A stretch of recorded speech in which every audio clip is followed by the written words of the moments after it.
मैं प्रिया मुंडा एक बार फिर से आप सबके सामने लाइव, क्योंकि बार बार नेटवर्क कट जा रहा है। नेटवर्क की आज बहुत ज़्यादा समस्या है, इसीलिए ये लेके शायद मैं तीसरी बार लाइव आई हूँ। और अब भी वापस अगर नेटवर्क की प्रॉब्लम हुई तो आज का विषय मैं किसी और दिन रखने का प्रयास करूँगी। तो जैसा कि मैंने नोटिफिकेशन में दे ही दिया था और मैंने आप सबसे निवेदन की थी कि आप सब भी ज़रूर जुड़ें अपनी अपनी मन की बातों को, क्योंकि अभी हमारे झारखंड के लिए 2024 बहुत ही इम्पॉर्टेंट होने वाला है और हम सबको मतलब बहुत ही सक्रिय होकर कार्य करना है, बहुत ही एक्टिव होकर कार्य करना है, क्योंकि जैसे हालात देखे जा रहे हैं उन हालातों में अगर उसी को उस वैसे ही छोड़ दिया जाए तो एक बहुत बड़ी समस्या आ सकती है। क्योंकि कर्नाटक मेरे ख्याल से ये एक सबक की तरह लेना चाहिए, इसको बहुत टेक इट ईजी नहीं लेना चाहिए। मैं आप सबको मेरी आवाज़ आप तक पहुंच रही है कि नहीं, क्या मैं ऑडिबल हूँ कि नहीं, क्योंकि विजिबल ना भी हो तो चलेगा लेकिन आवाज़ जानी चाहिए, दूर दूर तक आवाज़ जानी चाहिए मेरे हिसाब से दूर दूर तक आवाज़ जानी चाहिए। तो क्या मेरी आवाज़ आप सब तक पहुंच रही है? अगर पहुंच रही है तो प्लीज़ मुझे बताइए कि क्या मैं आप सबको सुनाई दे रही हूँ या नहीं। तो मैं चाहूँगी कि आप लोग जुड़िए जोहार, जय श्री राम, कुछ भी बोलिए ताकि मुझे ये समझ में आए कि मेरे भाई लोग मुझसे जुड़ रहे हैं। नहीं तो ऐसा जो नेटवर्क का प्रॉब्लम शायद मेरी लाइव सब तक नहीं पहुंच पा रही है। तो जय श्री राम, प्रणाम भाई, प्रणाम। चलिए, धन्यवाद, आपने मैसेज किया। मुझे ऐसा लग रहा था कि जय श्री राम भाई, कैसे हैं कान्हा जी? आपने एक लेख लिखा था मुझे लेकर, सच में दिल भर गया मेरा और आंखें भी भर गई थी। इसके लिए धन्यवाद, बहुत अच्छा लगा, बहुत सुंदर लिखा था। मैं कभी उसको सोशल मीडिया में ज़रूर शेयर करूँगी, क्योंकि देश भर से मेरे कई स्टेट से मेरे भाइयों ने मेरे विषय में बहुत कुछ लिखा है, तो मैंने उसको सोशल मीडिया में शेयर किया है। और आपकी व्यस्तता की वजह से आपने जो सुंदर शब्द लिखे हैं मेरे लिए, ओ वाह, बहुत बढ़िया। मेरे लिए भी आशीर्वाद लेते आइएगा, मेरे लिए प्रसाद लेते आइएगा। मेरी भी बहुत इच्छा है कि केदारनाथ जाऊं। मैं कितनी भाग्यशाली हूं कि मेरा एक भाई केदारनाथ से मेरी इस लाइफ को देख रहे हैं और वो केदारनाथ गए हैं। भगवान को यहीं से प्रणाम, भगवान को यहीं से ये करती हूँ, मेरा ये भगवान जी तक पहुँचा दीजिएगा, मेरे लिए आशीर्वाद मांगिएगा, क्योंकि आपको पता ही है आपकी दीदी किन परिस्थितियों में कार्य कर रही हैं। मेरे लिए प्रसाद भी ज़रूर लेते आइएगा। तो चलिए, जुड़ने के लिए बहुत बहुत धन्यवाद। जैसा कि मैंने आज विषय दे दिया था, विषय रखा ही था, जो कि अभी टॉक ऑफ द टाउन भी बोले तो है, हॉट केक है। तो कई दिनों से, कई दिन तो नहीं बोलूँगी, 2 दिन ही बीते हैं ऐसा जो भी हुआ है। 2 दिनों से ये जो मैटर था, ये मैटर, जोहार दीपक जी, जोहार। कई दिनों से ये मैटर, काफ़ी लोग अपनी अपनी राय दे रहे थे कर्नाटका चुनाव को लेकर, कर्नाटका के विषय को लेकर लोग अपनी अपनी राय दे रहे थे। बहुत अच्छी मतलब सजेशंस आ रहे थे लोगों के दिमाग में। मुझे ऐसा लगता था कि जो मैं सोच रही हूँ, ये बात अगर मैं सोशल मीडिया में रखूँ तो शायद बहुत सारे लोगों को बुरा लगे, लेकिन बाद में मैंने देखा मैं अकेली नहीं, बहुत सारे लोग ऐसा सोच रहे हैं, क्योंकि बहुत सारे लोग करीब से झारखंड को देख रहे हैं। जोहार, जय श्री राम विकास जी। तो मैंने सोचा कि इन बातों को सोशल मीडिया के थ्रू इनको शेयर करना चाहिए, ताकि जो केंद्र में बैठे हैं आला कमान, जिनको ऐसा लग रहा है कि सारे क्षेत्र, मतलब दिल्ली में बैठकर उनको ऐसा लग रहा होगा कि सारे क्षेत्र, सारे ज़िले अंडर कंट्रोल हैं, और क्योंकि उनके पास जो लोग कोरम पूरा कर रहे हैं सारे, मैं तो स्ट्रेट बात करती हूँ, मैं घुमा फिरा कर मुझे बात करना नहीं आता, इसीलिए बहुत सारे लोगों को मैं पसंद नहीं हूँ।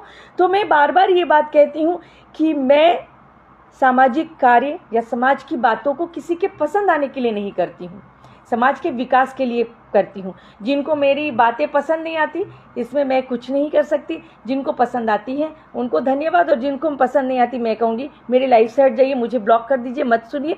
लेकिन जो बात है, चाहे वो नेता मंत्री को बुरा लगे, चाहे नॉर्मल पब्लिक को बुरा लगे, जो बात है वो बात तो मैं रखूँगी, क्योंकि ये हमारे देश की बात है। आपकी बेवकूफ़ी की वजह से, आप लोगों की नादानियों की वजह से हम अपने देश को खतरे में नहीं डाल सकते, हम अपने क्षेत्र को खतरे में नहीं डाल सकते। इसीलिए बहुत सारे नेता मंत्री को बहुत बुरा लगता है, बहुत सारे बड़े बड़े प्रतिनिधियों को बहुत बुरा लगता है कि क्या बोलती है प्रिया मुंडा। तो मैं ये कहूँ कि आदमी तिलमिलाता कब है, जब तीर निशाने पर लगता है। और प्रिया मुंडा यहाँ किसी के पसंद नापसंद करने के लिए नहीं आती कि आप मुझे पसंद करें, लाइक करें, इसलिए प्रिया मुंडा समाज के बात को समाज के सामने रखने के लिए आती है, ताकि समाज के साथ साथ जो ये लोग समाज को लेकर खिलवाड़ कर रहे हैं, देश को लेकर खिलवाड़ कर रहे हैं ना, उनको भी ये लगे कि रोकने टोकने वाला कोई है, ये वो हाथी के जैसा ना हो जाए कि वो बेलगाम। हम लगाम लगाने के लिए कोई है, उनको भी ये होना चाहिए ताकि उन पर भी लगाम लग सके जो ये लोग कर रहे हैं। तो कर्नाटक चुनाव को लेकर मैंने भी कुछ एनालिसिस किए हैं, मैं छोटा मोटा रिसर्च भी कर लेती हूँ। तो पहले जो रिसर्च किया है उन सारी बातों को आपके सामने रखना चाहती हूँ, उसके बाद जो निष्कर्ष या जो भी डिस्कशन है हम लोग करेंगे। तो आप लोगों को तो पता ही है ये चुनाव के बारे में। अब भाजपा का हार के कारणों की समीक्षा, भाजपा जो वहाँ उनको इस बार जीत हासिल नहीं हुई, उन कारणों की समीक्षा करने के लिए सुनिश्चित करना होगा कि वहाँ की गलतियों को झारखंड समेत अन्य राज्य में ना दोहराया जाए। जो गलतियाँ कर्नाटक में हुई है, इसमें बैठ के भाजपा को सोचनी चाहिए। मैंने ये एनालिसिस किया है, अगर मैं गलत हूँ तो आप बोलिए, और नहीं तो आप बोलिए कि भाजपा के हार के कारणों की समीक्षा करने के लिए सुनिश्चित करना होगा कि वहाँ की गलतियों को झारखंड समेत अन्य राज्यों में ना दोहराया जाए, क्योंकि बाकी राज्यों की भी हालत बहुत अच्छी नहीं है। हमारे झारखंड में अगर बोलूँ तो पश्चिम सिंहभूम की 6 की 6 सीटें चली गई हैं। कभी वो 6 की 6 सीटें बीजेपी की हुआ करती थी, आज वो 6 की 6 सीटें जो है खत्म हो गई, अब हमारी नहीं है।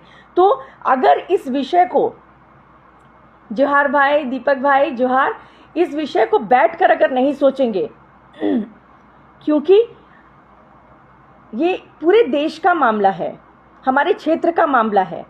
कुछ लोगों की बेवकूफ़ी की वजह से हम अपने देश का यूं क्षरण होने नहीं दे सकते। और दूसरी बात यह है कि झारखंड में भाजपा पिछले चुनाव सत्ता खो चुकी थी, ये सबको मालूम है। जी धन्यवाद ओम प्रकाश जी। ये लास्ट टाइम जो 2019 में हमारे हाथ से सत्ता चली गई थी, अगर गलतियों का मंथन कर सुधारा नहीं गया तो 2024 का सत्ता वापस आना बहुत मुश्किल है।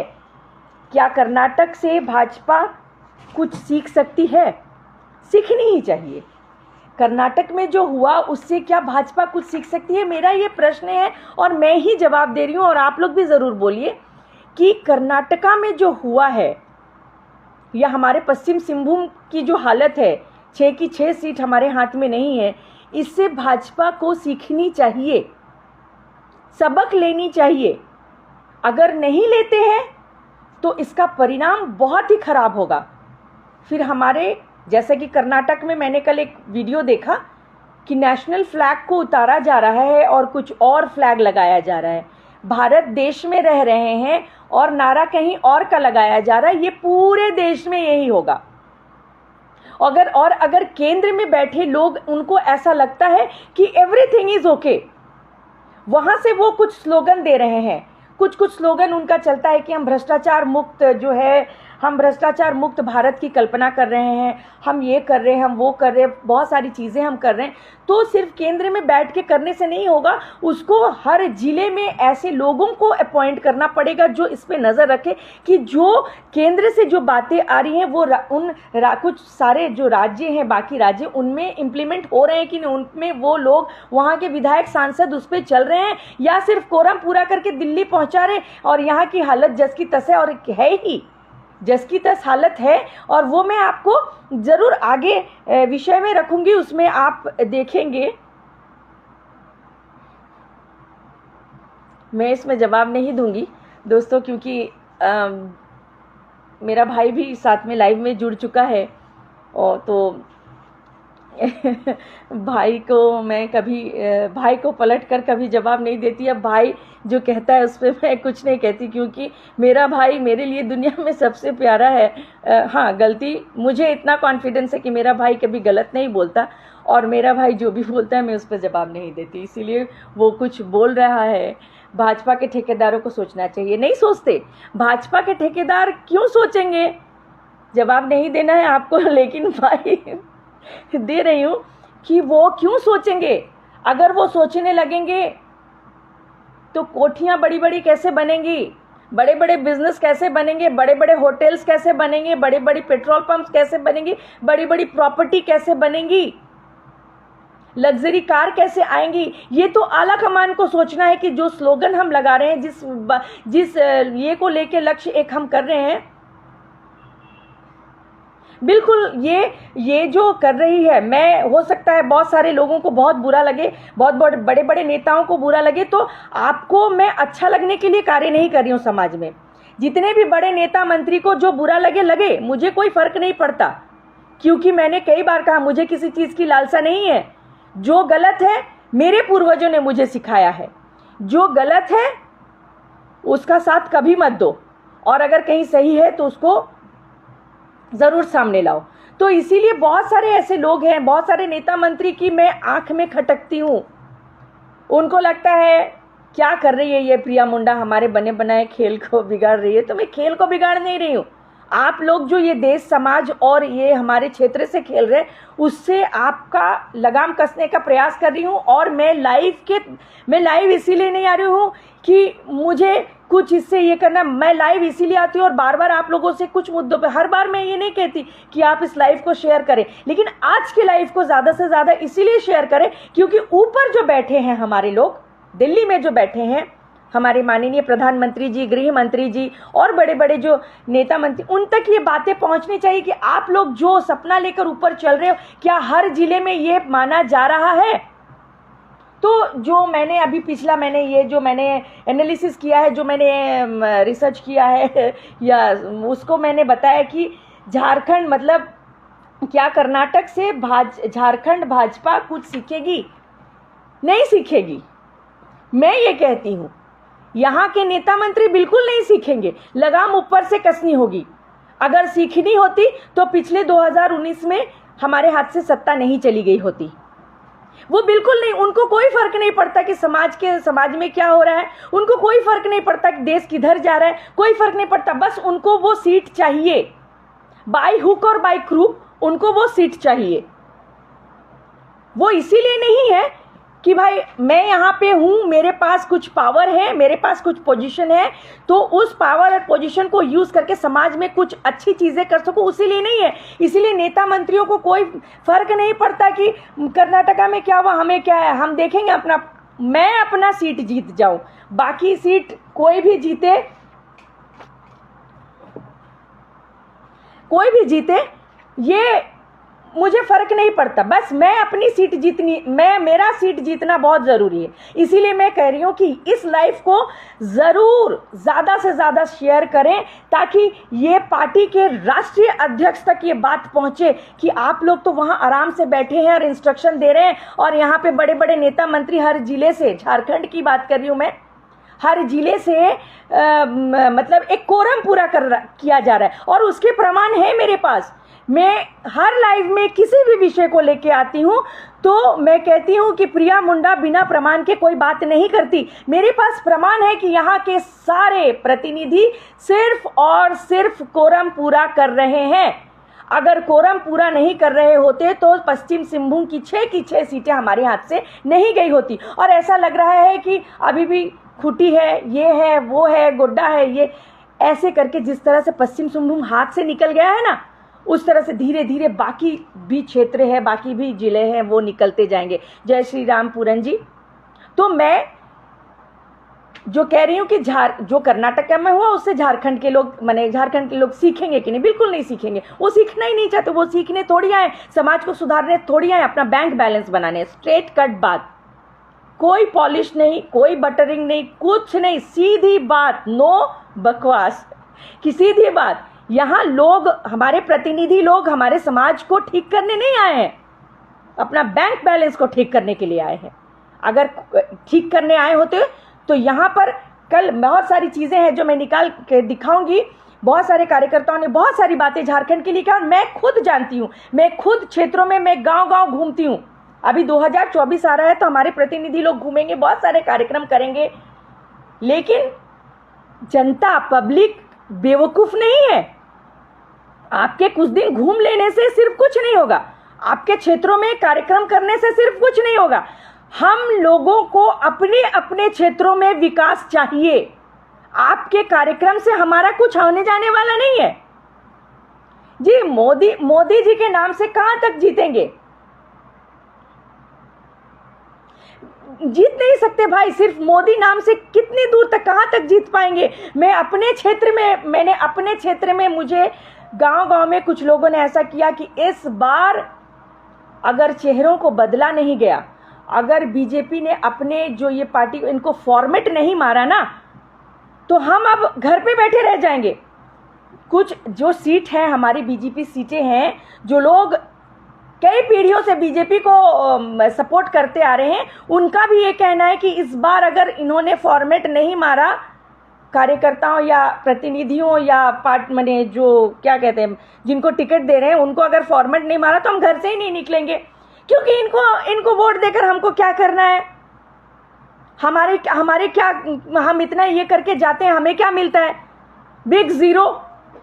हम नहीं जाएंगे इस बार, घर से हम निकलेंगे नहीं। बीजेपी को भी हम किसी को वोट नहीं देंगे। तो जिस तरह से पश्चिम सिंहभूम की हालत हुई है ना, 6 की 6 सीट बीजेपी के हाथ से निकल गए, वो वैसे ही बाकी सारे क्षेत्र में धीरे धीरे बीजेपी को ऐसा लग रहा है कि ये क्षेत्र तो हमारा है, यहाँ तो हमको जीतनी ही है। तो कभी मैं ये कहना चाहूँगी कि कभी इस मेरे वर्ड को अंडरलाइन करके, या चाहे तो कोई इस बात को पहुँचाए ऊपर तक कि कभी पश्चिम सिंहभूम के 6 सीटें बीजेपी की हुआ करती थी, आज क्यों नहीं है? कभी आप लोगों ने एनालिसिस किया कि क्यों नहीं है? क्या कारण है? कारण आप लोगों के लिए बहुत बड़ी बात नहीं। आप लोकल लोगों से पूछकर कार्यकर्ताओं को चुनेंगे तो कुछ होने जाने वाला नहीं है। एक स्पाई के जैसा एक ऐसे व्यक्ति को अपॉइंट कीजिए कि जो क्षेत्रों में घूम घूम कर लोगों की, जनता की बातों को रखे, जनता की बातों को सुनकर एक अच्छे चेहरे को सामने लाए। तो समस्याएं क्या है, मतलब किस तरह से इसका समाधान हो सकता है? हम लोग बात रख सकते हैं, ऊपर तक बात जाए और आला कमान अगर इन बातों को सुने तो जो कर्नाटका में हुआ वो बाकी क्षेत्रों में नहीं होगा। समस्याएं हैं कि एक तो ऐसा है कि पार्टी में गुटबाजी चलता है, ये आप सबको मालूम है। हमारे झारखंड में तो सर दर्द है, इतनी ज्यादा गुटबाजी चलती है। एक ही पार्टी के 2 नेता, दोनों, एक पूरब तो एक पश्चिम, इतनी ज्यादा नफरत। एक ही पार्टी से 2 लोग, लेकिन दोनों एक दूसरे को बिल्कुल एंटी। झारखंड के ही एक ही पार्टी के सारे लोग, एक ही फैमिली के सारे लोग सामने में बहुत अच्छी बातें करेंगे, जब फोटो खिंचाएंगे तो अगल बगल, लेकिन अगर देखने जाए तो वो उसकी टांग खींच रहे, वो इसकी टांग खींच रहा, वो उसकी टांग खींच रहा। काम कैसे होगा? सबको ऐसा लगता है कि ये मेरा सीट छीनने आया, वो मेरा सीट छीनने आया, वो मेरा सीट छीनने आया। किसी को इस बात की फिक्र नहीं है कि समाज किधर जा रहा है, हम किधर जा रहे हैं, हमारी नादानियों और बेवकूफ़ियों की वजह से किधर जा रहे हैं। वो दिन दूर नहीं, अगर ऐसा ही रहा तो नेशनल फ्लैग उतरकर हरे टिड्डों की फ्लैग लग जाएगी, जैसे कि कर्नाटका में हुआ है।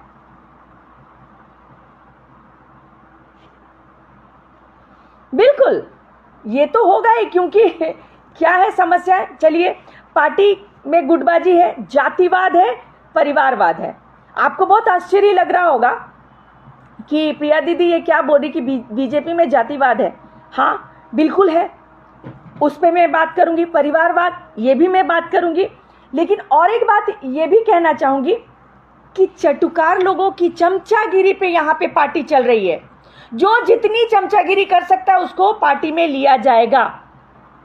2-3 साल तक बड़े किसी अध्यक्ष या किसी जिला अध्यक्ष या किसी अध्यक्ष की चमचागिरी करो तो पार्टी में आपको जगह मिल जाएगी। मेरा ये प्रश्न है इस लाइव के माध्यम से उन सारे जिला के अध्यक्षों से और बाकी राष्ट्रीय जो भी अध्यक्ष, जो लोग सिलेक्ट करते हैं कि पार्टी में कौन रहेगा कौन नहीं रहेगा, उनसे मेरा ये प्रश्न है कि आप तो पूरे क्षेत्र में घूमते हैं, क्या आपको कोई ऐसा कार्यकर्ता नहीं मिलता जो निष्ठापूर्वक समाज का काम कर रहा है? आप लोगों को सिर्फ चटुकार लोगों की क्यों जरूरत पड़ती है? तलवे चाटने वालों की जरूरत क्यों पड़ती है? जिन लोगों को दायित्व हो या पद दिया जाता है, मैं कहती हूँ कि बैठाइए सामने, मैं एक एक का बता सकती हूँ कि कौन कितना की। कुछ लोग तो ऐसे भी कि जनता उनको पहचानती नहीं है। हमारा ये तो जनजाति बहुत गांव शहर, पहाड़ शहर तो है नहीं, गांव में उन लोगों को पहचानते हैं। बड़े बड़े दायित्व लेकर बैठे, कुछ तो बड़े बड़े चेहरों के बड़े बड़े बच्चे हैं, बड़े बड़े चेहरों के बच्चे हैं, लोग हैं जो लोग समाज में बड़े बड़े दायित्व लेके पार्टी में बैठे हुए हैं। लेकिन उनको अगर गाँव में जाओ, पूछो, उनके बच्चों के बारे में बात करो तो गाली देते हैं लोग। इस तरह से पार्टी चलेगा? मैं आला कमान तक यही बात पहुंचाना चाहती हूं कि ये क्या चल रहा है। और दूसरी बात जो मैंने कहा, जातिवाद चल रहा है, बिल्कुल चल रहा है। बीजेपी में एक ऐसा मोर्चा है जो सिर्फ आदिवासियों के लिए बनाया गया है। क्योंकि मैं झारखंड से हूं इसलिए झारखंड के विषय में ही बात करूंगी, लेकिन एक मोर्चा ऐसा है जो सिर्फ आदिवासियों के लिए बनाया गया है। और आज जो मैं कह रही हूँ, बहुत सारे लोगों की बहुत होने वाली है, मुझे कोई फर्क नहीं पड़ता, लेकिन जो बात है मैं तो रखूंगी। वो सिर्फ और सिर्फ आदिवासियों के लिए है। उसका नाम ही एसटी है। ST means scheduled tribe. मैं ज़्यादा नहीं बोलूँगी, इतना ही काफ़ी है।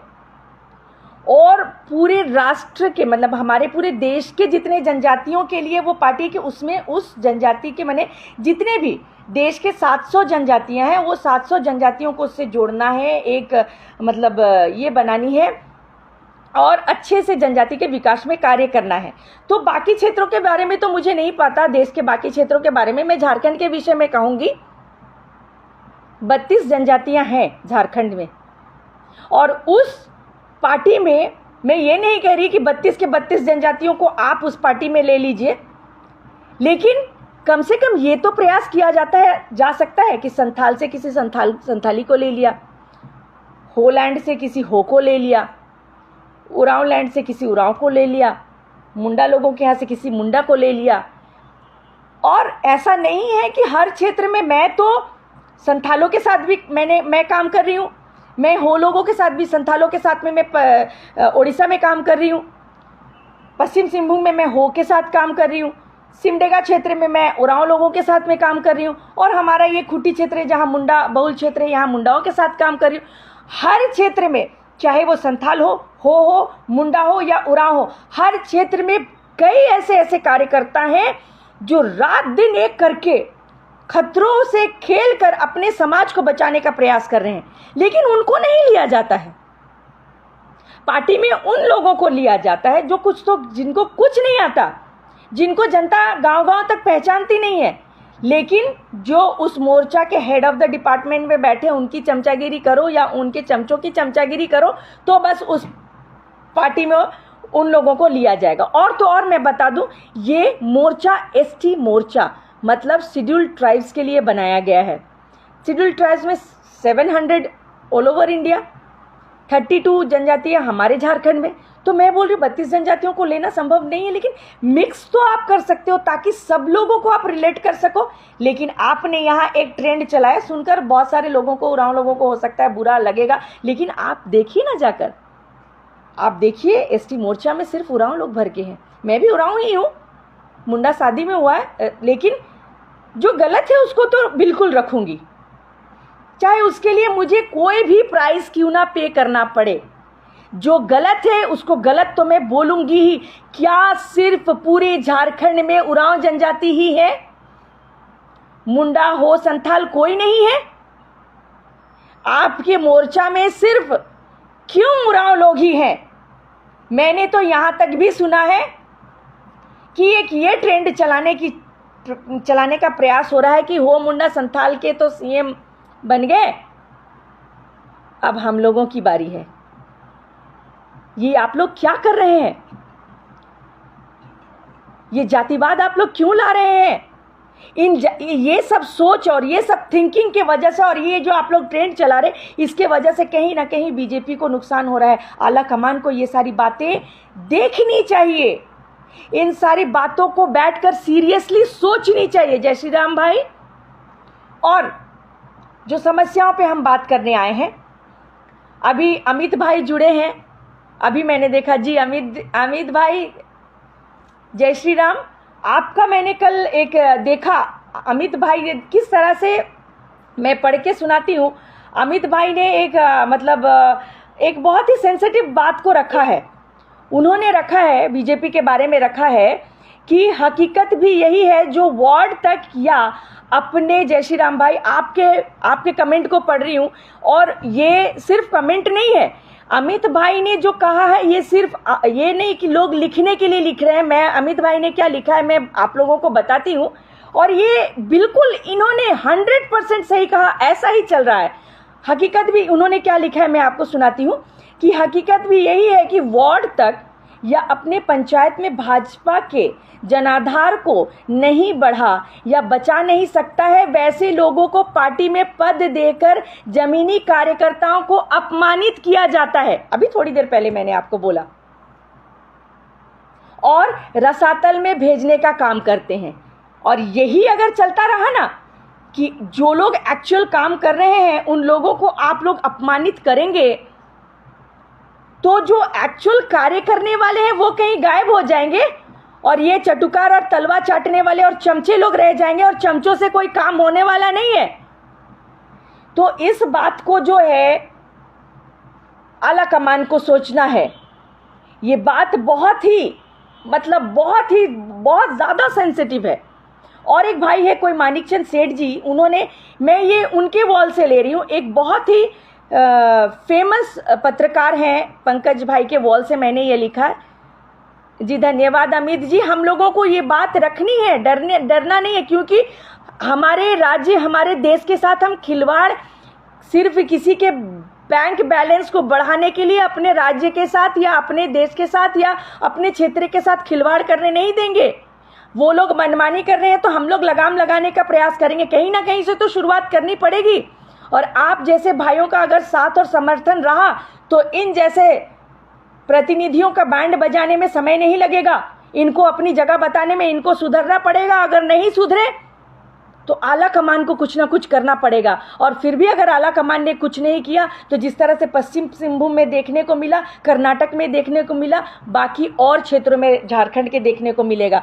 तो ये पंकज प्रसून जी के वॉल से मानिकचंद सेठ जी ने लिखा है कि एक जिला अध्यक्ष है जिनको 6 महीने तक सजा हुई धोखाधड़ी के मामले में पार्टी चुप क्यों?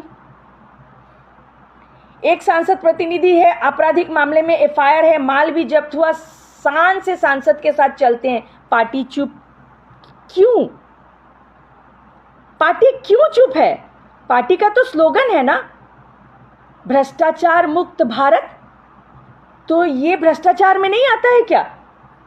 ये जो धोखाधड़ी का मामला हुआ या आपराधिक मामले, ये भ्रष्टाचार में नहीं आता है? हो सकता है शायद नहीं आता हो। एक सांसद है, पार्टी लाइन के अलग बूथ कमेटी, गैर भाजपाई विधायक के निर्देशानुसार। मैंने ये सारी बहुत सारी समस्याएं हैं। तो क्या क्या चीज़ें आला कमान को सोचनी चाहिए भाजपा को सोचनी चाहिए और बातों को मैं रखती हूं। जैसे कि आप जानते हैं कि झारखंड हमारा आदिवासी बहुल क्षेत्र है। आदिवासी सेंटीमेंट के लिए उच्च पदों पर कुछ आदिवासी चेहरों को बैठा देने भर से कुछ नहीं होगा। मैंने ये एनालिसिस किया है। एनालिसिस ये किया है कि ये आदिवासी क्षेत्र है और ऐसा लगता है कि कोई आदिवासी ऐसा एक चीज़ और मैं देख रही हूँ, आदिवासी जैसा फेस भी ढूंढा जा रहा है कि फेस में थोड़ा सा वैसा होना चाहिए, कि थोड़ी सी लुक वैसी होनी चाहिए, ताकि क्या है ना मतलब वो फीलिंग आए, आदिवासी वाला फीलिंग। वो सेंटिमेंट से खेला जा रहा है। उस सेंटिमेंट से लोग बेवकूफ़ नहीं, आदिवासी सीधे साधे ज़रूर हैं, बेवकूफ़ नहीं है। आप वो सेंटिमेंट, वो चेहरा को सेंटिमेंट में यूज़ करके आप उसको पद दे दोगे और वो व्यक्ति समाज के लिए आवाज़ ही नहीं उठाएगा, अपने देश हित में बात ही नहीं करेगा, तो कौन देगा उसको वोट? बिल्कुल बिल्कुल सही कहा, क्योंकि उनके ऊपर में स्टैम्प से अब कुछ नहीं होगा। हम जगह दिखाएंगे उनको। तो मैंने जो रिसर्च किया उसमें आदिवासी सेंटीमेंट के लिए उच्च पदों पर कुछ आदिवासी चेहरों को बिठा देने भर से कुछ नहीं होगा। देखना होगा कि वो चेहरे आदिवासी मुद्दों पर कितना हस्तक्षेप कर रही है, कितना एक्शन ले रही है।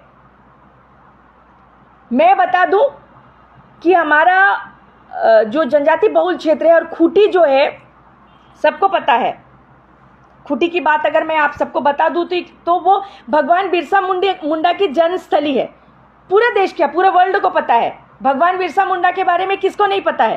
पूरे वर्ल्ड को पता है कि कौन है भगवान बिरसा मुंडा। अगर जगह पता नहीं है तो बहुत बार मैं कहती हूँ कि खूंटी जो भगवान बिरसा मुंडा की जन्मस्थली है। भगवान बिरसा मुंडा ने इस क्षेत्र से क्या किया था?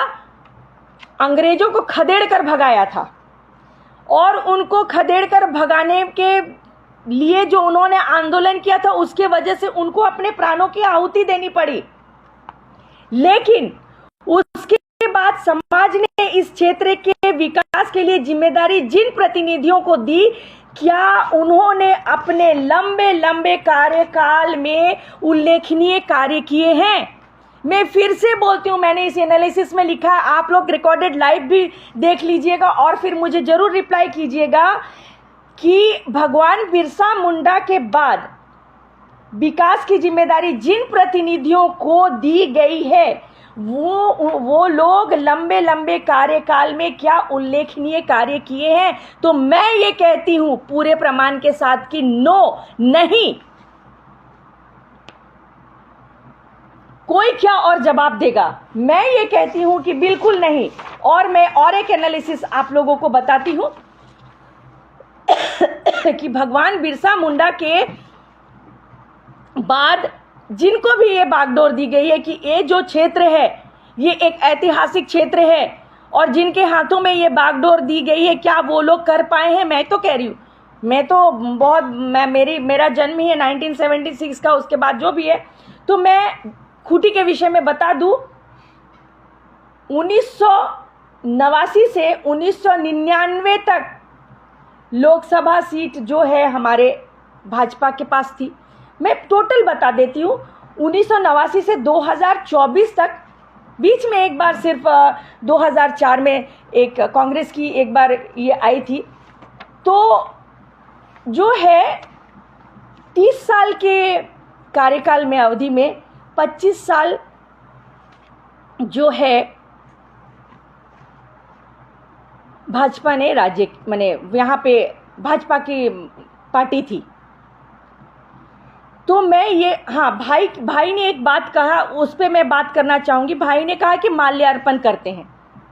बिल्कुल, यहाँ पे भगवान बिरसा मुंडा को हमारे नेता मंत्रीगण, हमारे झारखंड के बड़े बड़े नेता मंत्रीगण बस 2 दिन याद करते हैं वो माल्यार्पण करने के लिए। माल्यार्पण भाई ने कहा तो वो मैटर कहीं रह ना जाए, इसीलिए मैं बोल दे रही हूँ आपको।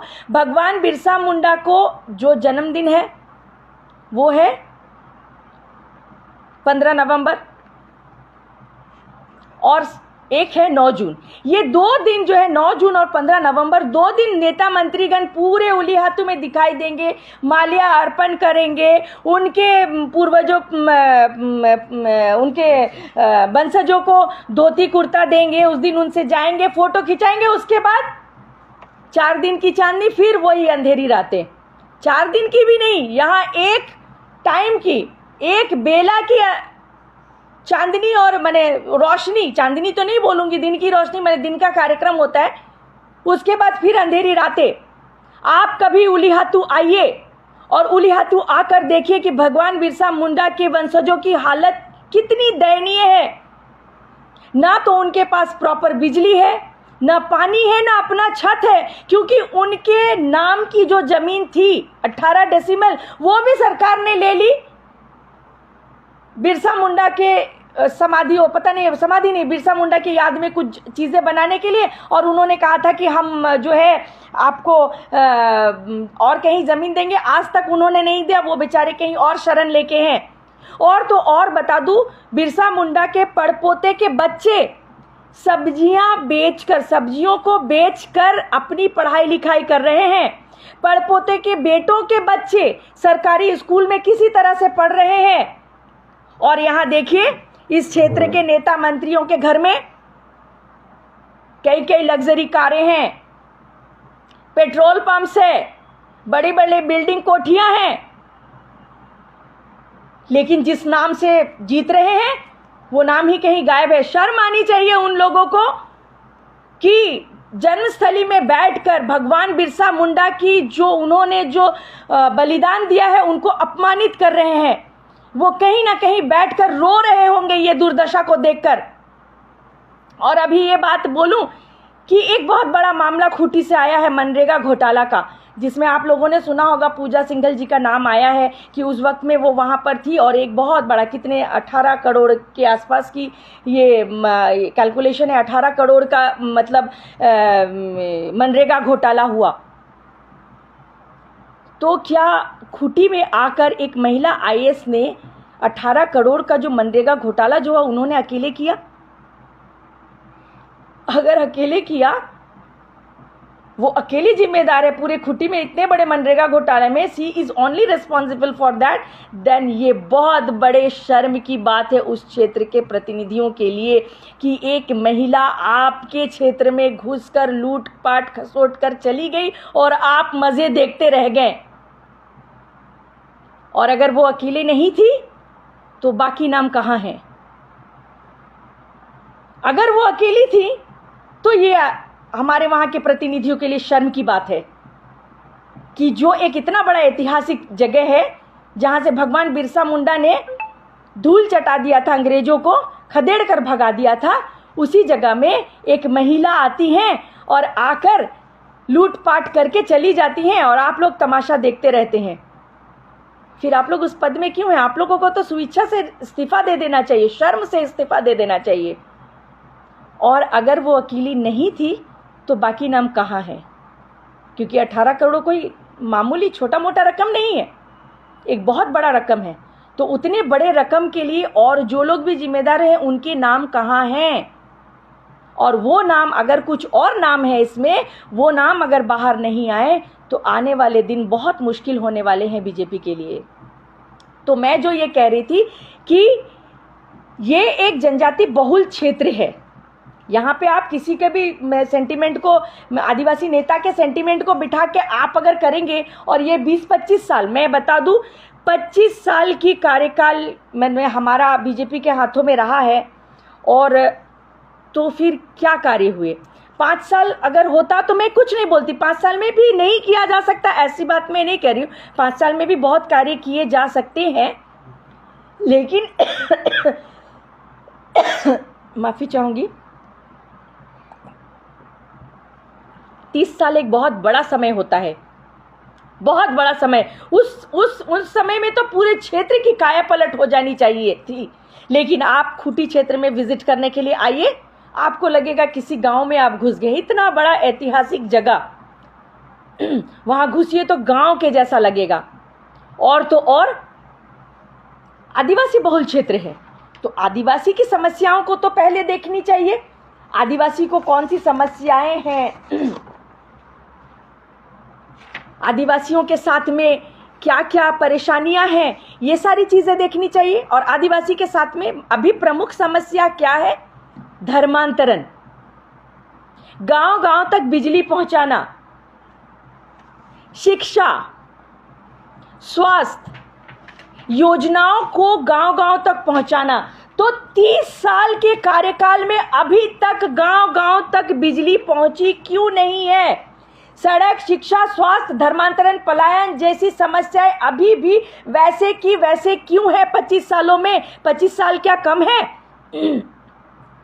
सिर्फ सम्मानीय चेहरा होने से नहीं होगा, एक टैग लग जाने से नहीं होगा कि बहुत ही सम्मानीय व्यक्ति है। तो मैं उन सम्मानीय व्यक्तियों को जो सम्मान दे रहे हैं उन आला कमानों से ये पूछना चाहती हूँ कि 25 साल से अगर वो सम्मानीय लोग इस क्षेत्र में रूल कर रहे, माने वो जीत रहे हैं, तो इन क्षेत्रों में अभी तक सड़क, पानी, शिक्षा, स्वास्थ्य, धर्मांतरण, पलायन जैसी समस्याओं का समाधान क्यों नहीं हुआ? 2021 की बात करूं, खूंटी से महज 20 किलोमीटर दूर रायसिमला गांव करके एक गांव था जो 8 वर्षों से ईसाइयों के चपेट में था। जो ईसाई धर्म को अपना लेगा वो अच्छे से उस गांव में रहेगा, जो नहीं धर्म को अपनाएगा उसको गांव, ये सिचुएशन कर दिए थे। और सारे विधायक सांसदों को खबर ही नहीं, एक गांव इस परेशानी में, वहां पे एक ही लड़की ने अकेले फाइट किया और उन्होंने कई सालों तक, 8 सालों तक उन्होंने फाइट किया, कई लोगों से कहा, कई लोगों से गुहार लाई, किसी ने नहीं सुनी। और उसी क्षेत्र के जो विधायक है वो भी भाजपा के ही विधायक है और उन्हीं के परिवार वालों का धर्मांतरण हो गया। लेकिन कुछ नहीं, बाद में उन्होंने मुझे बुलाया और 2 दिन के अंदर में उस गांव से ईसाइयों को भगाया गया। आज वो गांव ईसाई मुक्त है, ना वहां चर्च होता है ना कुछ नहीं। तो 25 साल जब मैं 2 दिन में कर सकती हूँ, या ये इस लॉकडाउन में मैंने कई चर्चेस, अवैध चर्चेस को बंद कराए, कई लोगों को अपने घर वापसी मूल धर्म में वापस लिए, तो 25 साल तो बहुत है। 25 सालों में अभी तक गांव गांव तक बिजली क्यों नहीं पहुंची है? 25 सालों तक क्यों पानी नहीं पहुंचा है हर गांव तक? शिक्षा क्यों नहीं पहुंची? स्वास्थ्य क्यों नहीं पहुंचा? लोग क्यों हमारे क्षेत्र से बाहर काम करने के लिए गांव के लोग जा रहे हैं? और जो करोड़ों में योजनाएं, करोड़ों रुपए की जो योजनाएं दिल्ली से निकलकर आती हैं जनजाति समाज के लिए, वो योजनाएं कहां जाती हैं? और तो और मैं बता दूं, खूंटी एक इतना बड़ा ऐतिहासिक जगह है, वहां एक ढंग का हॉस्पिटल नहीं है। 25 सालों में ये प्रतिनिधि एक हॉस्पिटल नहीं बना पाए। अपने पेट्रोल पंप बन गए, अपने बच्चों के मकान ठुक गए, खुद बहुत सारी चीजें, बहुत सम्मान कमा लिया। मुझे ये समझ में नहीं आता। मैं इस लाइव के माध्यम से आला कमान तक, ऊपर केंद्र तक ये पूछना चाहती हूँ, क्या आपने ये जानने का प्रयास किया कि खूंटी जो इतना बड़ा ऐतिहासिक जिला है, भगवान बिरसा मुंडा का जन्म स्थली है, क्या वहां विकास पहुंच पा रहा है? और यही कारण है कल को भाजपा को वापस सिंहभूम जैसा हालत खूंटी में ना देखना पड़े।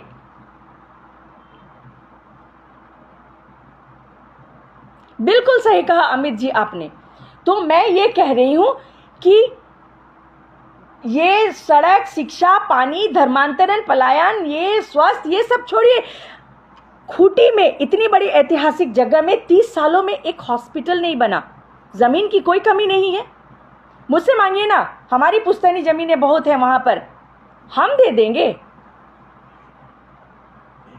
1 एकड़ जमीन मैं अपने तरफ से दे देती हूं, आइए हॉस्पिटल बनाइए। एक ढंग का हॉस्पिटल नहीं है। अगर कोई सीरियस पेशेंट है तो उनको रांची लाया जाता है, अगर कंडीशन बहुत खराब हुई तो बीच में ही पेशेंट की मृत्यु हो जाती है। एक ढंग का कॉलेज नहीं है। एक बिरसा कॉलेज नाम से एक कॉलेज खुला है, उस कॉलेज में आए दिन उल्टी सीधी चीजें होते रहती है। लोग बाहर, खूंटी के बच्चे दिल्ली पढ़ने जाते हैं, खूंटी के बच्चे रांची पढ़ने आते हैं। खूंटी में एक ढंग का कॉलेज नहीं है। कॉलेज की जो एक हॉस्टल है, उस हॉस्टल में भी उल्टी सीधी हरकतें होती हैं। वो हॉस्टल दारू का अड्डा है। पिछले बार जाकर वहां घमासान हुआ था, उन लोगों को रोक टोक कर आई हूं। ये दिखाई नहीं देता प्रतिनिधियों को? आईसीएसई बोर्ड की अच्छी स्कूल नहीं है वहां पे, सीबीएसई बोर्ड की अच्छी स्कूल नहीं है, रास्तों में लाइट नहीं है, फ्लाईओवर की बात हो रही है, फ्लाईओवर नहीं है, रेलवे लाइंस नहीं है वहां पर। क्योंकि मैंने पहले भी कहा था, जो नेशनल हाईवे है, जो कलकत्ता से, पटना से और इन सब चीज़ों से कनेक्ट करता है, मतलब कलकत्ता टू पटना को कनेक्ट करता है, वो खूंटी के बीच से होकर वो जाता है हाईवे, और वो हाईवे शहर के बीचों बीच होकर जाता है, बड़े बड़े व्हीकल।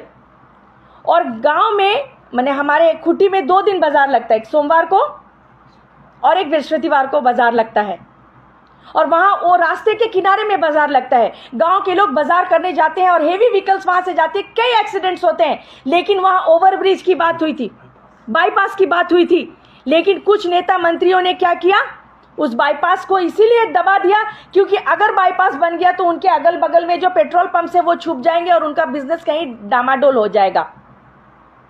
तो ये सारे विषय हैं, इन सारे विषयों को आला कमान को सोचना चाहिए कि जिस तरह से कर्नाटक में हुआ। अच्छा, और एक विषय तो रह गया, मैंने कहा जातिवाद को मैंने रखा एसटी मोर्चा के लिए, और एक परिवारवाद की बात आ रही है, मैं आपसे इससे चर्चा करना चाहती हूँ। आपको लग रहा होगा कि आप बीजेपी में परिवारवाद की बात कर रही हैं दीदी। बिल्कुल है, ये नहीं कह रही हूँ कि जैसा कि बीजेपी हमेशा से, देखिए पक्ष विपक्ष, मैं किसी के सपोर्ट में यहाँ बोलने के लिए नहीं आई हूँ, और मेरी बातों को सुनकर आप लोगों को लग ही रहा है कि मैं किधर बात कर रही हूँ, लेकिन फिर भी एक पक्ष विपक्ष होता है, एक दूसरे से हमेशा ये भिड़ते रहते हैं, पक्ष विपक्ष एक दूसरे पर कटाक्ष वो देते ही रहते हैं। तो हमेशा मैं बचपन से ये सुनते आई हूँ, बीजेपी से ये नारा लगता है कि हम परिवारवाद में नहीं चलते। क्यों कहते हैं? क्योंकि कुछ खास पार्टियाँ, जैसे कि हमारे कांग्रेस हो, जेएमएम हो और आरजेडी हो, ये परिवारवाद चल रहा। पिताजी के बाद बेटा, बेटा नहीं तो बहू, बहू नहीं तो माताजी, नहीं तो ऐसे। ये कांग्रेस में भी ये चलता है, जवाहरलाल नेहरू जी, उसके बाद इंदिरा गांधी जी, उसके बाद राजीव गांधी जी, उसके बाद हमारे पप्पू ने, ये क्या नाम उनका, राहुल गांधी जी, यस राहुल गांधी जी। तो ये परिवारवाद हम लोग सुनते हैं, लेकिन आप सबको बताते हुए मुझे खुद शर्म आ रहा है कि भाजपा में भी एक तरह से परिवारवाद ही चल रहा है। मुझे एक बात बताइए, आप लोग घर में अगर रोज़ आपको लौकी की सब्ज़ी दी जाए तो आपको कैसा लगेगा? हर रोज़ अगर आपको डिनर, लंच और सब में कई वर्षों से लौकी की सब्ज़ी दें तो क्या अच्छा लगेगा? हम लोग भी चाहते हैं कि हर रोज़ कुछ नया नया हो ताकि खाने में इंटरेस्ट आए, खाने में अच्छा लगे। उसी तरह जनता भी चाहती है कि कुछ ऐसे चेहरे आए जो कुछ कार्य करें, लेकिन यहाँ पे परिवारवाद के जैसा ही चल रहा है।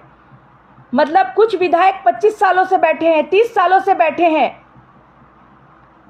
वो विधायक बैठे हैं 25 सालों से, वही विधायक है, कई टर्म्स आ रहे हैं, विधायक है, और उनको पता है कि मुझे ही आना है, क्योंकि उन्होंने इतनी प्रॉपर्टी कर ली है कि कोई अगर आना भी चाहे तो मतलब फाइनेंशियल प्रेस, मैंने फाइनेंशियल इतने स्ट्रांग है कि उनको आने नहीं देना है। कुछ चेहरे उभर रहे हैं तो पैसों के दम से उनको दबा देना है, और उनको पता है कि आना तो मुझे ही है, क्योंकि मैं 4-5 टर्म्स आ गया तो अब मुझे ही आना है। तो इसीलिए क्या चिंता बिंदास है, वो भ्रष्टाचार पे हैं, कर रहे हैं, और कोई चेहरा उभर कर आ रहा है तो वो जो पैसों बना कर रखे, उन पैसों के बदौलत उनका नामो निशान मिट जा रहा है। तो ये भी एक तरह से परिवारवाद ही हुआ।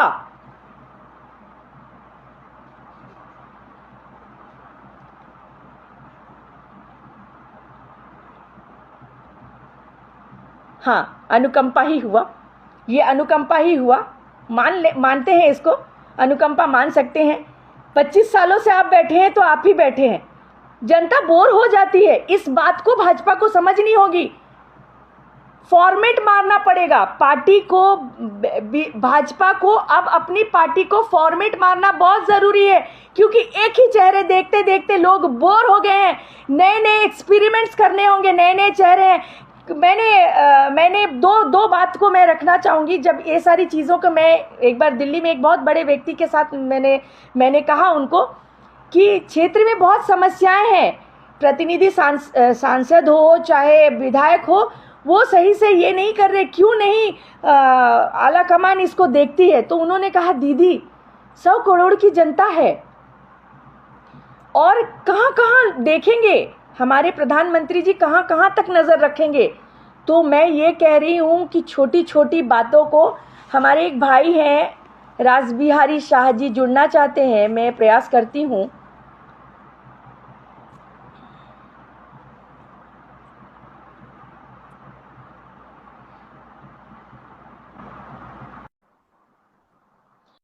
जब तक वो जुड़े मैं ये बात करती हूँ कि वो कह रहे हैं कि इतनी छोटी छोटी चीजों को देखना दीदी थोड़ी सी समस्या है। ये छोटा सा घाव है, अगर इसका इलाज नहीं किया गया ना तो ये नासूर बन जाएगा और बूंद बूंद से ही घड़ा भरता है। ऐसे बूंद बूंद देखा जाएगा करते करते पश्चिम सिंहभूम जो है हमारे हाथ से चला गया। और बीजेपी अगर इसी तरह से कि हाँ है, अरे हमारे तो यहाँ कैंडिडेट है वही चल रहे, चाहे वो कितना भी भ्रष्ट हो, चाहे जनता उसको, ये सोच उनको दिमाग से निकालनी होगी, देखना होगा उनको।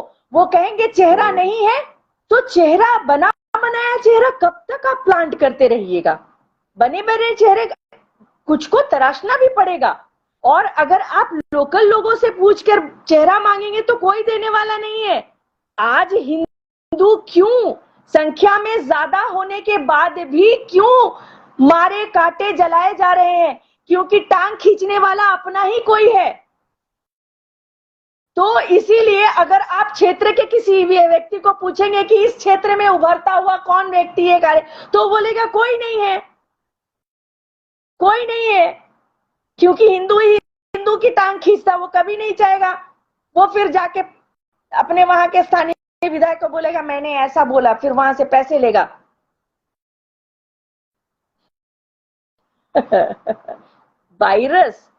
वायरस को ला कौन रहा है भाई? वायरस प्रतिनिधि अगर अच्छे होते तो वायरस का इलाज करके निकाल सकते थे ना। प्रतिनिधि इतने संपन्न है कि वायरस का इलाज वो कर ही सकते हैं।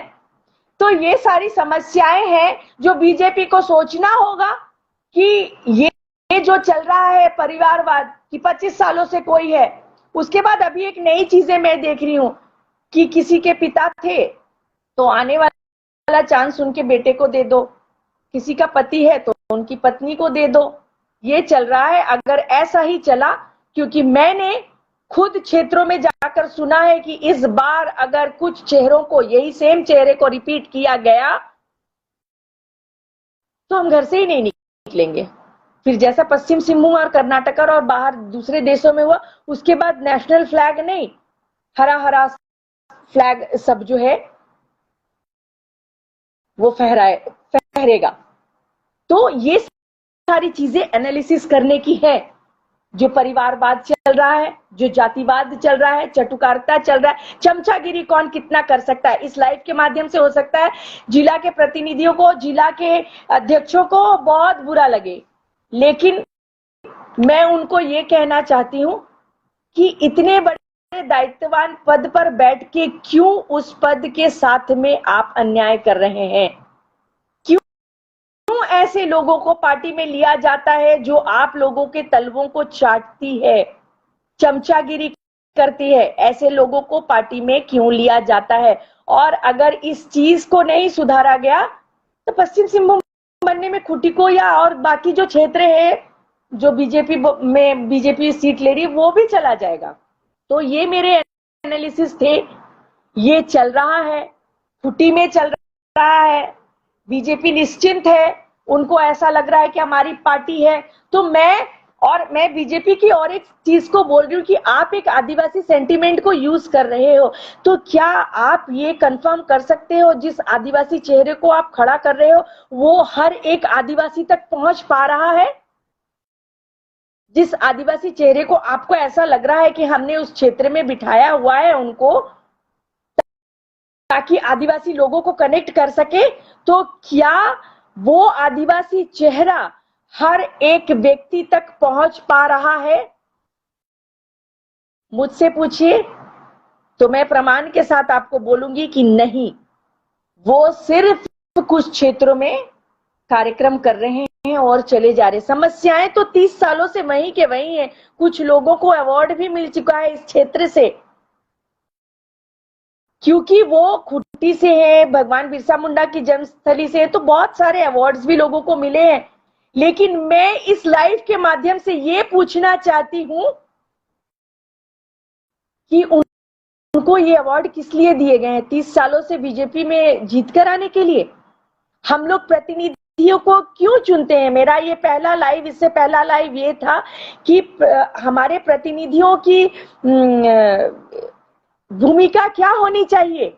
तो 30 सालों से मैं जिनको भी जो अवार्ड दिया गया है, मैं ये पूछना चाहती हूँ, केंद्र से ये पूछना चाहती हूँ कि जिन लोगों को आपने सम्मान दिया है उन्होंने उस क्षेत्र के लिए क्या किया है। बहुत शर्म की बात एक आपसे बताना चाहूंगी, एक बहुत बड़े विद्वान व्यक्ति है, उनको लोग बहुत सम्मान करते हैं और वो जन्म उनका आदिवासी परिवार में हुआ है और वो आदिवासी ही है, ओरिजिनल आदिवासी है, लेकिन उनको ये नहीं पता है। वो हमारे एक पढ़ा राजा से पूछ रहे, सरना हमारा धर्म है या पूजा स्थल? कितने शर्म की बात है, और वो पुरस्कृत है। तो मैं केंद्र से ये पूछना चाहती हूं कि जिन लोगों को भी ये इतना सम्मान दिया गया है उन्होंने अपने क्षेत्र के लिए क्या क्या कार्य किए हैं? क्या खूंटी के हर गांव तक बिजली पहुंच पाई है? क्या खूंटी के हर गांव तक स्वास्थ्य चिकित्सा पहुंच पाई है? और सबसे बड़ी बात जो मैं हमेशा ये कहती आई हूं कि जनजाति मंत्रालय हमेशा किसी जनजाति के हाथ में दिया जाता है। आप में से जो भी भाई इस लाइव में जुड़े हुए वो क्या बता पाएंगे कि क्यों दिया जाता है?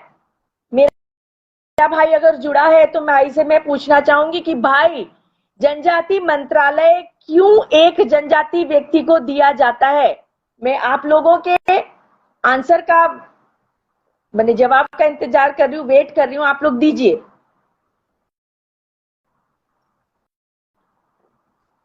कि एक जनजाति मंत्रालय एक आदिवासी को ही क्यों दिया जाता है? क्या आप लोग बता पाएंगे? शायद भाई लाइव में नहीं है, होता तो वो जवाब दे देता। तो मैं आपको बता दूं, एक जनजाति मंत्रालय में सिर्फ एक जनजाति को ही इसीलिए दायित्व दिया जाता है जनजाति ये को संभालने के लिए, क्योंकि वो जनजाति सेंटिमेंट को समझ सके। क्योंकि एक आदिवासी के सेंटिमेंट को एक आदिवासी ही समझ सकता है, इसीलिए जनजाति मंत्रालय हमेशा एक जनजाति के ही हाथ में होता है।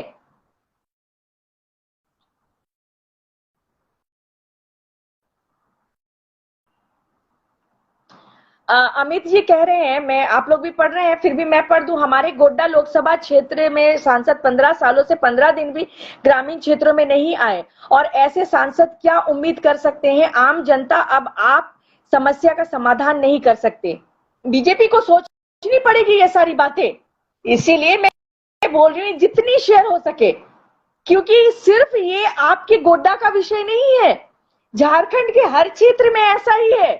कोई विधायक, कोई सांसद को कोई चिंता नहीं है अपने क्षेत्र के, बस इलेक्शन के पहले वो नजर आएंगे, उसके बाद कहीं गायब, उसके बाद कोई दिखाई नहीं देता है। वोट के समय में सारे लोग आ जाते हैं। भाई तो मैंने, आप तो 15 साल की बात कर रहे हैं, मैंने तो आपको 25 साल का डाटा दे दिया कि 25 साल से हमारे खूंटी में भाजपा की ही सरकार, मतलब भाजपा की ही सीटें आई है, चाहे वो लोकसभा हो, चाहे वो राज्यसभा हो, विधानसभा हो। तो फिर हमारे खूंटी में क्यों गांव के गांव धर्मांतरण हो रहा है? क्यों गांव में आज तक भगवान मैंने बिजली, पानी, स्वास्थ्य और ये सब नहीं, और तो और खूंटी में एक हॉस्पिटल नहीं है, एक ढंग का डॉक्टर नहीं है। क्यों? ये लोग सारे कोरम पूरा कर रहे हैं, कार्यक्रम से क्या होगा? गांव गांव जाकर कार्यक्रम करके क्या होगा? एक आज ही किसी भाई ने मुझे लिखा था कि दीदी ये लोग सिर्फ जन्मदिन और शादियों में अटेंड करने के लिए है और कुछ नहीं। और इसी बात पे मैंने पिछली लाइव भी की कि बहुत बहुत माने हंसी आती है, गुस्सा भी आता है, दया भी आती है कि आजकल मैं देखती हूँ हमारे विधायक सांसदों के फेसबुक मतलब आईडीज में, मैं आज फलाने कार्यकर्ता के शादी में गया, आज मैं उसकी तबीयत खराब थी, ये कार्य है आपका? आपको इसीलिए हम लोग विधायक सांसद बनाकर लाए हैं कि आप शादियों को, जन्मदिनों को, छठियों को, मेहंदी, हल्दी, ये सारे रस्मों को अटेंड करें। हमने आपको अपने क्षेत्र के विकास के लिए चुन के लाया हुआ है। केंद्र तो एक सेंटीमेंट को यूज कर ही रहे हैं, हो सकता है बहुत सारे लोगों को बुरा करे, लेकिन सच हमेशा कड़वा होता है। आदिवासी सेंटीमेंट को यूज किया जा रहा है, लेकिन सिर्फ और सिर्फ वोट के लिए। आदिवासी चेहरों को बड़े बड़े पदों में रखा जा रहा है ताकि आदिवासी वोट को मैग्नेट की तरह खींचा जा सके। पर आदिवासी लोग सरल सीधे बेवकूफ नहीं है। जी भाई, उसके लिए धन्यवाद। मैं ये बात कहूंगी तो कल को ना मेरे ये स्क्रीनशॉट लेके कुछ लोगों ने तो पता नहीं क्या क्या, प्रिया मुंडा आदिवासी नहीं है क्या, और वो लोग मेरे पीछे ही बोलते हैं। मैंने तो बोला है यार प्रमाण तो करो, इसीलिए आदिवासी के खिलाफ बोलती। मैं आदिवासी के खिलाफ नहीं बोली, मैं आदिवासी के हित में बात कर रही हूँ। और आदिवासी को जो घुन की तरह अंदर अंदर खा रहा है, उनको समाज के सामने लाके रखने का प्रयास कर रही हूँ ताकि ऊपर तक ये बात आए और हमारा देश समाज बच सके। क्योंकि केंद्र को ये देखना बहुत जरूरी है, एक एक क्षेत्र को देखना जरूरी है। जैसे मैंने एक दिल्ली के एक व्यक्ति को प्रश्न किया था कि 100 करोड़ की, उन्होंने कहा था कि नहीं दीदी ये संभव नहीं, 100 करोड़ की जनता में कहां कहां देखेंगे। देखना पड़ेगा। अगर आप चाहते हैं, यू वांट टू रूल, आप पूरे देश में रूल करना चाहते हैं ये, और एक हिंदू राष्ट्र बनाना। ललन भाई जुड़ना चाह रहे, एक और भी भाई थे वो जुड़ना चाह रहे थे, नहीं जुड़ पाए। तो आपको देखना पड़ेगा, वो 100 करोड़ की जनता आप ही की है, आपको हर जिला प्रखंड में देखना पड़ेगा। ललन जी जोहार। तो जो विषय है उस विषय को मैं, इसीलिए मैं ये कह रही हूं कि हम लोग जो कहते हैं बीजेपी निश्चिंत होकर जो बैठ रही है और ये जो सारी चीजें हो रही हैं,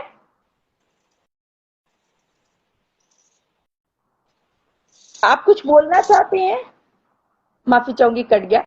तो इस तरह से हर जगह विधायक, हाँ, जो मैं कहना चाह रही थी कि बीजेपी जो एक आदिवासी सेंटीमेंट, तो मैं बहुत सम्मान के साथ ये कहना चाहूंगी कि आदिवासी को सिर्फ वोट के लिए यूज मत कीजिए। एक आदिवासी चेहरे को लाकर उसको मतलब खींचने के लिए मत यूज कीजिए कि भाई वोट को खींचने के लिए। बाकी उनकी समस्याओं को भी देखिए कि आपने जिस चेहरे को चुना है, क्यों चुना है आदिवासी चेहरे को? क्या सिर्फ वोट के लिए? हमारी भावनाओं के साथ में मत खेलिए। हमने किसी व्यक्ति को चुनने में पार्टी की मदद अगर की है तो कुछ उम्मीदें, कुछ सपने रखे हैं कि हमारे क्षेत्र का विकास होगा, हमारे गांव-गांव में बिजली आएगी, हमारे बच्चे पढ़ेंगे, हमारे बड़े बुजुर्गों को यूं ही बिना इलाज के मरना नहीं पड़ेगा, हमारी औरतों को, कई औरतें ऐसी हैं जो गर्भावस्था में उनकी मृत्यु हो जाती सही ट्रीटमेंट ना मिलने की वजह से। क्या बोलेंगे आपको, छोटे-छोटे माने एक हेल्थ सेंटर्स खोलने चाहिए, वो सब होना चाहिए।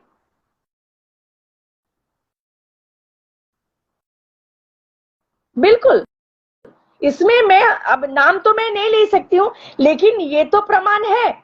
मुझे दिल्ली में भी एक बहुत बड़े व्यक्ति ने किसी दिन सवाल किया था कि प्रिया वहां पे बिजली नहीं है, पानी नहीं है, ऐसा तुम कह रही हो। तो मैंने उनको वीडियो लेके दिखा दिया कि देखिए यहाँ नाइट व्यू देखिए ऐसा है, और डे व्यू मैंने दिखा दिया, पानी नहीं। तो बोले मंत्रालय से तो बहुत सारे पैसे जाते हैं, वो कहाँ जाते हैं? तो मैंने कहा वो जाते हैं उनके लोगों को, प्रतिनिधियों को जाते हैं। उनके बड़े बड़े कल तक जो लोग साइकिल में घूमते थे वो आज लग्जरी कार में घूमते हैं। हमारे प्रतिनिधियों के प्रतिनिधि कल तक जो साइकिल में घूमते थे, इस बात पे भी सोचनी पड़ेगी और इसको भी सामने में लाऊंगी, क्योंकि मुझे किसी बात का डर नहीं है। जब तक मैं जीवित हूं तब तक इन लोगों को निकाल निकाल के समाज के सामने बाहर रखूंगी, समाज के साथ खिलवाड़ करने नहीं दूंगी, आदिवासी सेंटीमेंट के साथ खेलने नहीं दूंगी। ये जो मंत्रालय से पैसे निकल कर आते हैं, तो मैं पहले खूंटी की ही बात करूंगी। खूंटी का विकास हुआ? नहीं हुआ, क्योंकि प्रतिनिधियों के विकास हो गए। जो लोग कल, मैंने बोला ना, जो लोग कल साइकिल में घूमते थे वो लोग आज लग्जरी कार में घूम रहे हैं। उनके कई कई बिजनेस है, खूंटी में बड़े बड़े घर हैं, एक नहीं कई बिजनेस हैं। तो मंत्रालय से जो पैसे आ रहे हैं वो कहां जा रहे हैं ये समझ में आ रहा है, लेकिन ये हम करने नहीं देंगे। मेरी आवाज आप सबसे रिक्वेस्ट है कि मेरी आवाज को ऊपर तक पहुंचाने की कोशिश कीजिए, और अगर ये लाइव ऊपर तक किसी भी बड़े व्यक्ति तक पहुंचे तो मैं हाथ जोड़ के आप लोगों से निवेदन करती हूं कि इस राष्ट्र को जो लोग मुल्क बनाने का प्रयास कर रहे हैं ना, हमारे राष्ट्र को राष्ट्र बनाने के लिए हम लोगों की मदद कीजिए। हर क्षेत्र में अच्छे अच्छे प्रतिनिधियों को ढूंढ कर निकालिए। चेहरे क्यों नहीं है? क्या झारखंड में एक दो ही चेहरे हैं और चेहरा है ही नहीं? ऐसा कैसे हो सकता है? इतनी इतनी बड़ी आबादी है, कितने सारे कार्यकर्ता हैं, कितने सारे सामाजिक कार्यकर्ता और ऐसे लोग हैं, कितने सारे चेहरे हैं। सिर्फ एक ही टेस्ट हर किसी को जैसा अच्छा नहीं लगता, वैसा ही एक ही चेहरा जनता हमेशा पसंद नहीं करती है। इस बात को केंद्र को समझना पड़ेगा और ये छोटी छोटी गलतियों को बैठकर इस पे एनालिसिस करनी पड़ेगी, सोचनी पड़ेगी। अन्यथा जैसे 6 के 6 स्टेट्स हमारे चले गए हैं पश्चिम सिंहभूम में, वैसे बाकी भी चले जाएंगे। अभी मेरे भाई ने कहा ना 15 सालों से सांसद है लेकिन 15 दिन भी नहीं गए गांव में। क्या केंद्र को ये पता है? केंद्र जो स्लोगन लगाती है, जो बातें कहती है, क्या केंद्र को पता है कि उनके जो सांसद विधायक लोग हैं नीचे उसको फॉलो कर भी रहे हैं या नहीं? तो मैं ये कहती हूँ, मेरे पास मेरे ही क्षेत्र के प्रमाण है, बिल्कुल फॉलो नहीं कर रहे हैं। मैं प्रमाण देने के लिए तैयार हूं। आप बोलिए मुझे कहां प्रमाण देने हैं, मेरे क्षेत्र के लिए मैं प्रमाण दूंगी। इस तरह के लोगों की आप या तो खैर लीजिए या फिर अपने पार्टी का फॉर्मेट मारिए। जब तक आप फॉर्मेट नहीं मारेंगे, फॉर्मेट नहीं करेंगे, बहुत मुश्किल दिन आने वाले हैं। ये जो घटना कर्नाटक में हुई है, इसको हल्के में बिल्कुल नहीं लेनी चाहिए। ये हार आंख खोलने वाला होना चाहिए, ना कि इंस्पायर होके और किसी और एक जिला को खत्म करने के लिए होना चाहिए। मैं मेरे भाइयों से एक ही विनती कर सकती हूं कि मेरे इस लाइव को